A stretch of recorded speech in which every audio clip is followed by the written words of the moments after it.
வணக்கம் நண்பர்களே. 100 நாள் 100 கதை தொடரில் இன்று 6வது கதை. அது ஒரு இயற்பியல் வகுப்பு. ஆசிரியர் மாணவர்களை பார்த்து கேட்டாரு, வாகனங்கள்ல பிரேக்குன்னு ஒன்று வைக்கிறாங்களே அது எதுக்குன்னு. ஒவ்வொரு மாணவர்களா எழுந்துச்சு பதில் சொல்ல ஆரம்பிச்சாங்க.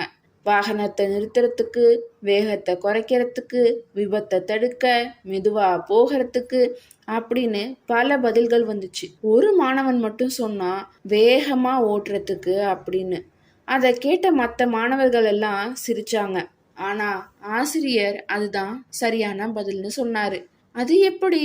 வேகத்தை குறைக்கிறதுக்கும் நிறுத்துறதுக்கும் பயன்படுத்துற பிரேக்கு வேகமா ஓட்டுறதுக்குன்னு போய் வச்சாங்க அப்படின்னு மற்ற மாணவர்கள்லாம் ஆசிரியரை பார்த்து கேட்க, அதுக்கு ஆசிரியர் சொன்னாரு, ஆமா, பிரேக்குகள் நம்ம வேகமா போறதுக்காக தான் வச்சிருக்காங்க. வாகனங்கள்ல பிரேக் இல்லைன்னா நம்மளால வேகமா போக முடியாது.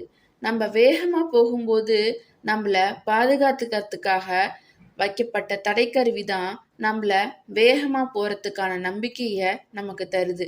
அது போலதான் வாழ்க்கையில வர தடைகளும் உங்களை உத்வேகத்தோட வேகமா போறதுக்கு, முன்னேறி செல்றதுக்காக தான் ஏற்படுதே ஒழிய உங்களை நிறுத்தி வைக்கிறதுக்கு இல்லை. அதனால தடைகளை உங்களை நிறுத்துறதுக்குன்னு நினைக்காம உங்களை வேகமா செல்ல தூண்டுற ஒரு கருவியா நினைச்சு முன்னேறி செல்லுங்கள்.